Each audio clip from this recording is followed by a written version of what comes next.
കുടുംബോടതി വിഷയങ്ങളുമായി ബന്ധപ്പെട്ട് നമ്മൾ മെയിൻ്റനൻസിൻ്റെ കാര്യത്തിൽ format of affidavit of assets income and expenditure to be filed by both parties എന്ന് പറയുന്ന അതിൻ്റെ അടുത്തൊരു സീരീസാണ് നമ്മൾ ചെയ്യുന്നത്. 31 പോയിന്റുകൾ നമ്മൾ ഓൾറെഡി ഡിസ്കസ് ചെയ്തിട്ടുണ്ട്.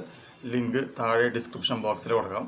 ഇനി ഇതിൽ വരുന്നത് 32 മുതൽ 39 വരെയുള്ള പോയിന്റാണ് ഈ ഒരു വീഡിയോയിൽ ഡിസ്കസ് ചെയ്യുന്നത്. അതായത് relevant information relating to the children എന്നുള്ളതാണ്, കുട്ടികളുടെ ചെലവുമായി ബന്ധപ്പെട്ട് ബോധിപ്പിക്കേണ്ട കണക്കുകൾ.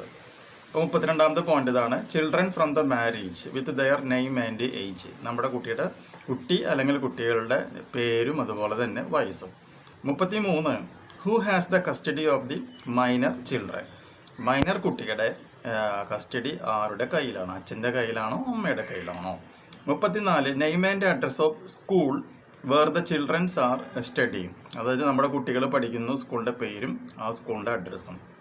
35, who is bearing the expenditure of children's education. കുട്ടികളുടെ വിദ്യാഭ്യാസത്തിന് വേണ്ടിയിട്ട് പൈസ മുടക്കുന്നത്, ചെലവാക്കുന്നത് ആരാണ്?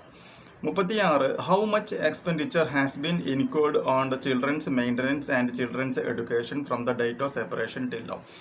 നിങ്ങൾ ഭാര്യയും ഭർത്താവും തമ്മിൽ സെപ്പറേഷൻ ആയതിനു ശേഷം കുട്ടികളുടെ മെയിൻ്റനൻസും അതുപോലെ തന്നെ കുട്ടികളുടെ വിദ്യാഭ്യാസവുമായിട്ട് പൈസ ചെലവഴിക്കുന്നത് ആരാണ്?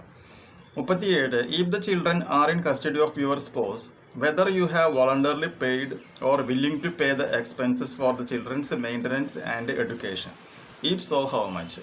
നിങ്ങൾ നിങ്ങളുടെ ഭാര്യയുമായിട്ട് അല്ലെങ്കിൽ നിങ്ങളുടെ പങ്കാളികളുമായിട്ട് അകന്നു നിൽക്കുന്ന ഒരു സാഹചര്യത്തിൽ കുട്ടികൾക്ക് നിങ്ങൾ സ്വയം വോളണ്ടറി പെയ്ഡ്, അതായത് സ്വയം പൈസ മുടക്കുവാനായിട്ട് തയ്യാറാണോ അല്ലെങ്കിൽ പൈസ കൊടുത്തുകൊണ്ടിരിക്കുന്നുണ്ടോ എന്നാണ് ചോദിക്കുന്നത്. അങ്ങനെയാണെങ്കിൽ എത്ര പൈസയാണ് കൊടുക്കുന്നത്? 38, details of expenditure on children. കുട്ടികളുടെ ചെലവുമായി ബന്ധപ്പെട്ട് വരുന്ന കുറച്ച് ഡീറ്റെയിൽസ് പറയുന്നുണ്ട്. 38 9 പോയിന്റാണ് പറയണത്. അതായത് ഫസ്റ്റ് പോയിന്റ്, സ്കൂൾ അല്ലെങ്കിൽ കോളേജ് ഫീസ്. സ്കൂളിൽ അല്ലെങ്കിൽ കോളേജിൽ ഫീസ് എത്ര കൊടുക്കുന്നു? 2, crutch day care after school care.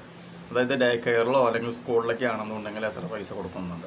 3, books and stationery. Book വാങ്ങാനും പിന്നെ മറ്റ് സ്റ്റേഷനറി ഐറ്റംസും മേടിക്കാനും എത്ര കൊടുക്കുന്നുണ്ട്? 4, പ്രൈവറ്റ് ട്യൂഷൻ ഫീസ് എത്രയാണ്? 5, പോക്കറ്റ് മണി അല്ലെങ്കിൽ അലവൻസസ്.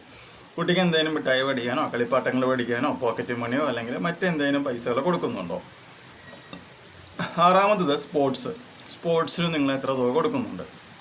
7, ഔട്ടിംഗ് അല്ലെങ്കിൽ സമ്മർ ക്യാമ്പ്സ് അല്ലെങ്കിൽ വെക്കേഷൻ. പുറത്തേക്ക് കുട്ടീനെ കൊണ്ടുപോകാനോ സമ്മർ ക്യാമ്പുകൾ, അതായത് നമുക്കറിയാമല്ലോ സമ്മറായിട്ടുള്ള ഇപ്പോൾ വെക്കേഷൻ പരിപാടിക്ക് വരുമ്പോൾ കുട്ടികൾക്ക് നിങ്ങൾ എന്തെങ്കിലും പൈസ കൊടുക്കുന്നുണ്ടോ?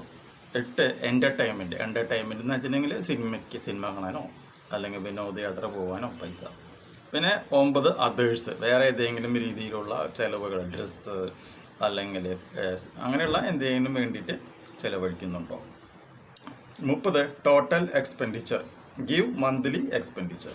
അതായത് 39 പറയുന്നത് ഇത്രയും കാര്യങ്ങൾക്ക് വേണ്ടിയിട്ട് മൊത്തമായിട്ട് നിങ്ങൾ ചിലവഴിച്ചിട്ടുള്ള തുക എത്രയാണ് എന്നാണ് രേഖപ്പെടുത്താനായിട്ട് പറയുന്നത്. ഓക്കെ, അപ്പോൾ നമ്മളിപ്പോൾ ഭാര്യയുടെ ചിലവിനെ പറ്റിയും സ്വന്തം ചിലവിനെ പറ്റിയും കുട്ടികളുടെ ചിലവിന് വേണ്ടിയിട്ട്